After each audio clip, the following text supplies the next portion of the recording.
Hi, my name is Kyla Yager, and I am a Toronto visual artist. I grew up in New Orleans, Louisiana, and I moved to Toronto in 2013 to obtain my BFA in visual art from York University. After obtaining my BFA, I moved to Washington, D.C. to do a year of social justice work, working with kids through soccer, poetry, and service learning. And then after that, I moved back to New Orleans, did a solo traveling thing in Europe, and then I came back and I worked for an artist, quit working for that artist, then worked for myself, and then COVID happened, and here is me restarting and taking that art career seriously. I grew up with undiagnosed ADHD until I was 17. And from that point forward, I utilized my mental health and ADHD as a guideline and influence and inspiration while I create my work. Growing up in New Orleans, there was always lots of art and heritage and culture around me, and that definitely added an influence into the colorscapes of my current body of work. Additionally, having undiagnosed learning disabilities created a platform for me to utilize that struggle and put it into my work to set the tone for how my work would develop as an adult. Some of my biggest influences are other artists around me, not specifically artists that I grew up learning about, which I do love, but I'm constantly inspired by artists that I'm working alongside, musicians, visual artists, but in a more general sense, I'm very influenced by my mom. She's amazing. She's my role model. Right now, I'm focusing on producing a body of work that fully and 100% uniquely represents me as an artist. I'm utilizing my skills in realism and abstract and putting those together into a subconscious flow, more like intuitive art. And on the business side of my art, I have been networking so much. I have been going around to businesses in Toronto, nonprofits, and I'm trying to get to the next step in my art career. As I've been working with kids for the past 13 years or so, and I'm ready to make that jump into the mural world, to the fine art gallery world, and more things along those lines. The biggest challenge that I face being an artist is definitely getting over that hump from emerging artists to well-established artists. I definitely consider myself to be a professional artist, given that I put my heart and soul into my work and to my business, and it's a nonstop 24-hour job. But a big challenge is getting your work behind the walls of the people who really want it there. Sometimes you're showing your work to the wrong people and it doesn't get you anywhere. And my goal is really just to get to those people that really can be influenced and supported by what my work has to share.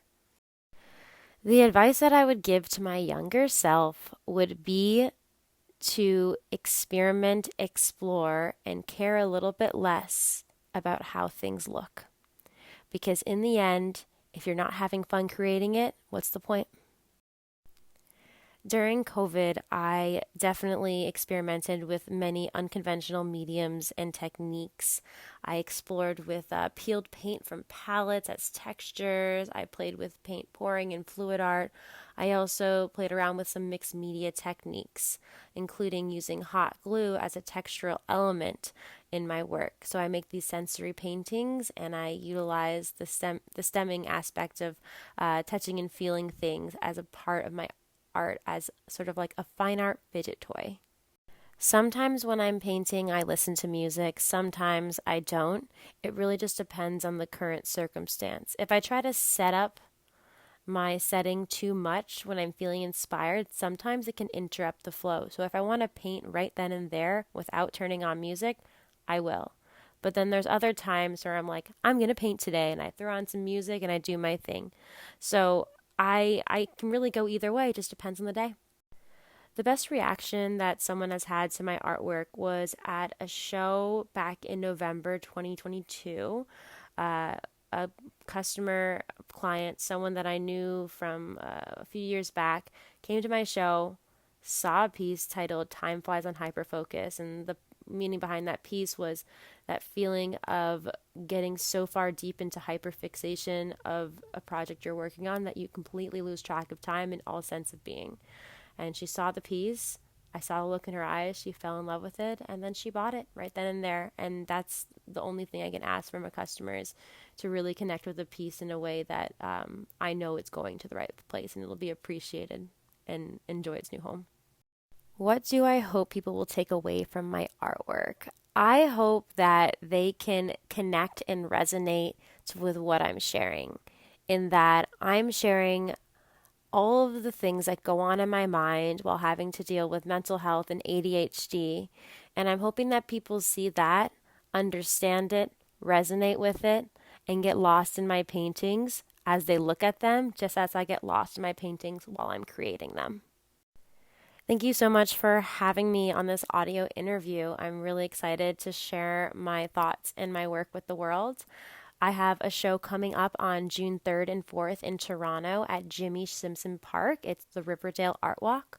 I will be in booth K2, and I will be showing my entire new collection. So everything that I've made in the last 6 months or so will be there. And it's really focused on mental health and now, and the idea behind blocking out people that really are unhealthy for you and putting that energy into something positive, unique, and beautiful. After that, I have a solo exhibition coming up on June 17th and 18th at On Task Studio in Toronto on the West End. It should be really fun. There's going to be a sensory art station, and there's also going to be a collaboration station, which will be super amazing. And I'm going to show some new work, some old work, and it's going to be a great time. So mark your calendars. And then later in the year, in September, I'll have 3 outdoor shows coming up. I will be at Cabbagetown Art Fair, I will be at the Danforth East Art Fair, and I will be at Art Walk in the Square. So if you follow me on social media, you will see all the information about those shows. So you can find me on Instagram at artby.KylaY. That is artby.KylaY. You can find me on TikTok at Kyla Yager Artwork. And you can find my website, KylaYagerArtwork.com, where you'll see my online shop, my online portfolio, and then previous collections of work. And then you can also find me on YouTube, Kyla Yager Artwork. I'm on Twitter, Kyla Yager Art. And then if I have any work on any online galleries, it is all linked to my website. Thanks so much again for having me on this interview, and I look forward to connecting and collaborating with many of you all in the future. Have a great one.